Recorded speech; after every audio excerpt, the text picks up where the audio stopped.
E aí pessoal, a dica do Enem de hoje, que eu queria associar também com a nossa aula de redação e de linguagens humanas, é o artigo acadêmico. Tá? Deixa eu te lembrar primeiro assim, nós vemos o artigo acadêmico porque ele pode aparecer um pouco na prova do Enem, por exemplo, quando nós temos textos que discutem filosofia, sociologia, história mesmo, textos sobre crítica literária, correto? E na URGS ele vai aparecer direto. Na URGS é o contexto do artigo acadêmico mais evidente, porque quase tudo que tu lê na URGS, lembra, né? Na URGS vai ter 3 textos. Normalmente um literário, às vezes um mais jornalístico, mas sempre tem um texto, pessoal, com uma linguagem canônica. Isso é legal de tu entender essa expressão. O que quer dizer o canônico? Uma linguagem absolutamente formal, porque vai tratar de um assunto que o próprio autor, nós leitores também consideramos extremamente sério.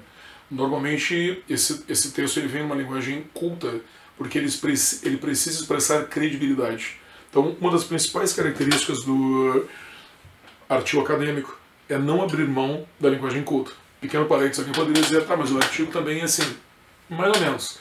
Lembra que nós comentamos que o artigo, por exemplo, ele pode ter uma versão mais informal, quando ele aparece numa mídia mais jornalística. Por exemplo, os artigos que tu lê no caderno Vida, da Zero Hora, e às vezes até alguns artigos mais sérios e mais interessantes, tipo os da Super Interessante, eles não são necessariamente tão cultos assim. Eles vão ter uma linguagem culta e às vezes até alguma flexibilidade em função, lembramos, essa chave do gênero literário é muito importante, em função da mídia em que ele está sendo vinculado, em função do contexto em que ele aparece. Se o meu leitor é um pouco mais leigo, vejam, o leigo ele pode ler o artigo, correto? Se estiver numa mídia mais aberta, Zero Hora, Super Interessante, ou até nas mídias digitais. Então eu posso abrir um pouco mão. A linguagem do artigo não é tão imprescindível assim. No artigo acadêmico não. Por isso que o adjetivo ali acadêmico está presente.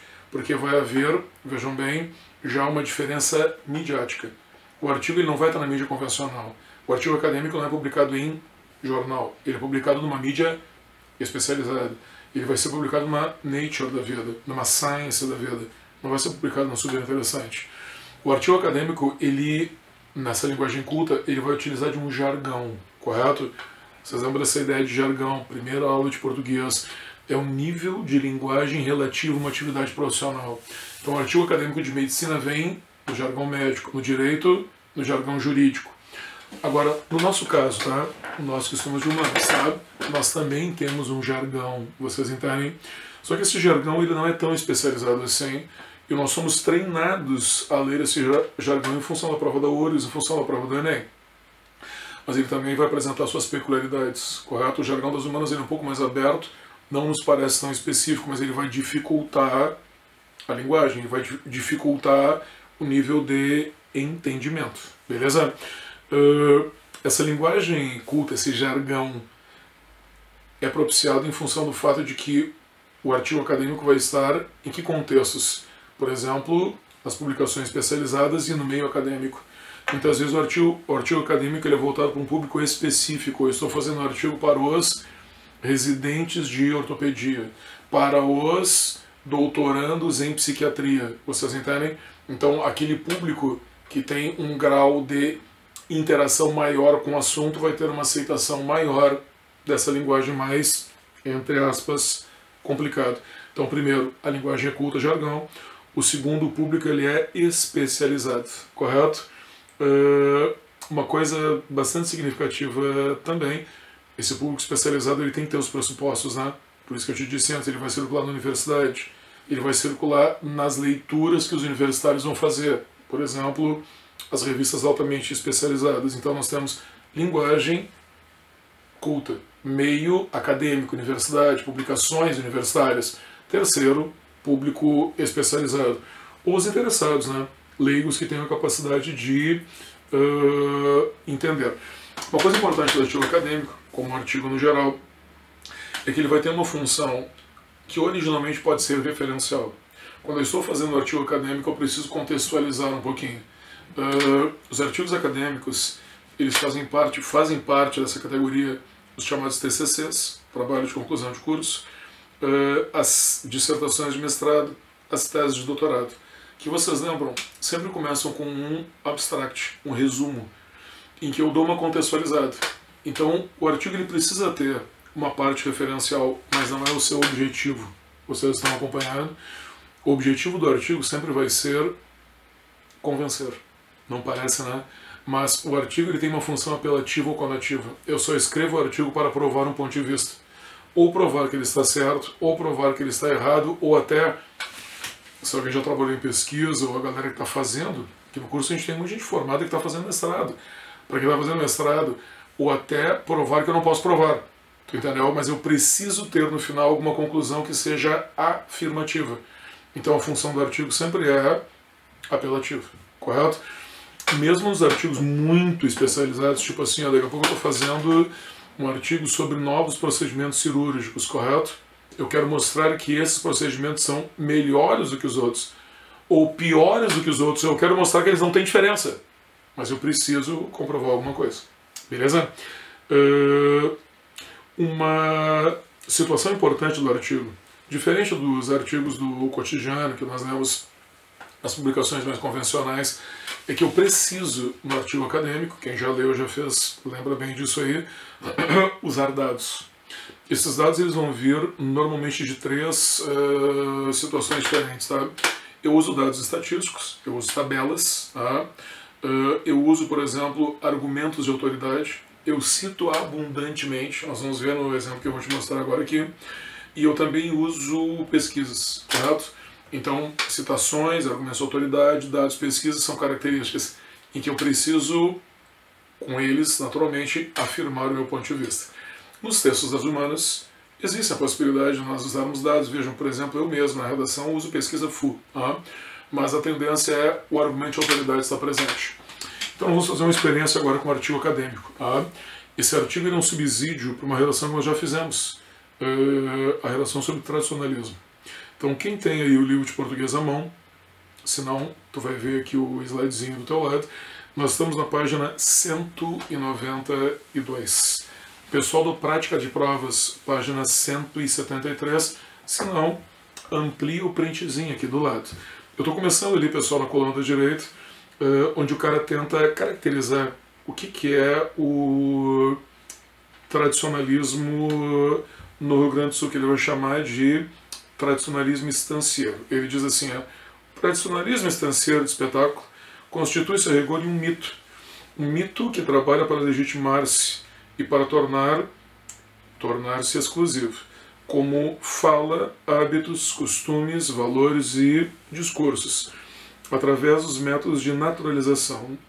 Em sociedades escassamente letradas, como o Rio Grande do século XIX, o discurso-poder tem trânsito e capilaridade social difícil e o grau de inteligibilidade próximo do zero. Como fazer para legitimar o mando e, sobretudo, os valores hegemônicos de elites econômicas e culturais num cenário humano tão tosco e refratário? Ele teria de ser feito, assinala José Mauro de Carvalho, mediante sinais mais universais, de letra mais fácil, como as imagens, as alegorias, os símbolos e os mitos. O que tu tem aqui? Um conceito daquilo que é e faz o tradicionalismo estancieiro. Existe já o argumento de autoridade, ele menciona um cara chamado José Murilo de Carvalho, autor que a gente não conhece, mas é natural, nós somos leigos nessa questão sociológica do tradicionalismo. E tu nota que a linguagem, ela capta até algumas metáforas e, por exemplo, conotações. Quando o cara te diz, por exemplo, que esse cenário ele é tosco e refratário, falando do Rio Grande do Sul, né? Tosco e refratário por quê? Porque nós estamos à metade do século XIX do Rio Grande do Sul, o tradicionalismo estancieiro vai vingar primeiro no interior, correto? Onde tu tem naturalmente uma população de características de escolaridade escassa e de trabalho braçal, então não tem como tu verbalizar, digamos, fazer com que tu convença a pessoa de uma forma mais complexa, tu vai mostrar práticas, por isso que o tradicionalismo que tu tem na cabeça são coisas que a gente faz, uma verdade, churrasco, a dança, o canto, e não coisas que a gente pensa ou lê, por exemplo, na literatura. Existe uma tradição no tradicionalismo que é oral, não é verdade, mas não escrita, correto? Ele diz uma coisa interessante também, que esse tradicionalismo quer se legitimar e se tornar exclusivo. Tu entende a função apelativa? É quase uma crítica, né? Nós vamos colocar o tradicionalismo como uma representação do Rio Grande do Sul. Do Rio Grande do Sul, que na nossa cabeça ainda é um estado agrário. Tu vê que não participa da concepção da vida do Rio Grande do Sul, o Rio Grande do Sul industrial, tu entendeu? Ah, claro que nós sabemos que o Rio Grande do Sul tem a colonização, mas a nossa representação ainda é o gaúcho moreno, bigodudo, barbudo e a cavalo, e não o Rio Grande do Sul universitário, industrial, moderno e aí por diante. Vejam que a expressão, vejam um pouco mais abaixo quando ele menciona que o discurso do poder tem trânsito e capilaridade social difícil. Capilaridade, vejam a questão do vocabulário bem específico, né? Vocabulário de origem sociológico, é ter uma penetração maior. É difícil ter capilaridade em função da condição do usuário, correto? Todo esse artigo aqui, que se estende pela próxima coluna, vale muito a pena a leitura para tu entender a questão da linguagem, a questão das referências. Ele vai mencionar mais 2 ou 3 argumentos de autoridade. Tem uma situação bem interessante do vocabulário. E olha só, se eu pegasse esse texto como ele está agora, que é um texto tirado de uma referência acadêmica, e colocasse na prova da URGS, poderia fazer as questões ao natural. Eu queria que tu tivesse esse impacto.